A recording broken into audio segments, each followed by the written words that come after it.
Hi, um, this is the fourth video of Do You Love Your Dog?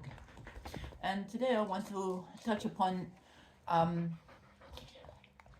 rescue centers. And this includes RSPCA, Dog Trust, and all the most famous ones. So I saw a video, I won't say on what social media platform, that defended rescue centers and were idolizing them. And I totally disagree with that. I've worked with many rescue centers and my experience has always been disastrous. I'm deeply disappointed by the lack of understanding, knowledge, and education about dogs, which is bizarre because they're actually working with dogs and they don't know anything about them. The most awful incidents happen in rescue centers because of lack of knowledge, lack of understanding, lack of education. It's basic knowledge, basic education, and this happens these silly incidents happen because of the lack of this. And instead of educating themselves after each incident, they just move on and sweep it under the carpet.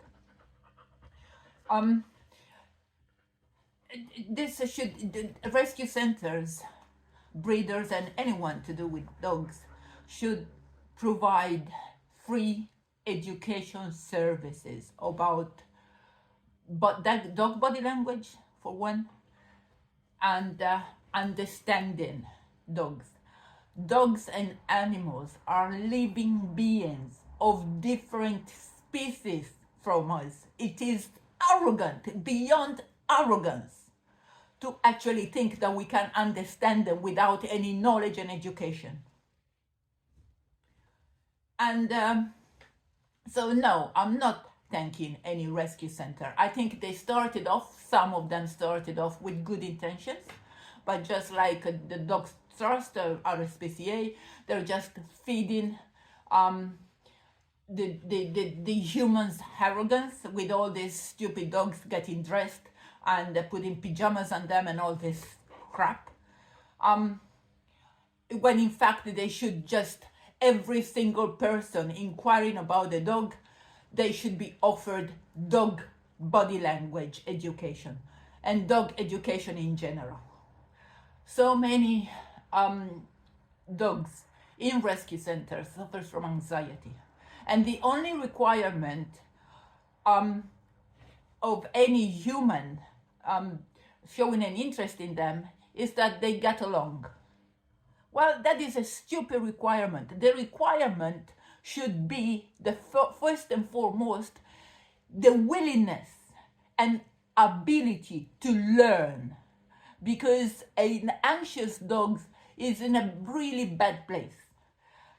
Studies have shown that anxious dogs experience the same level of disruption as anxious humans.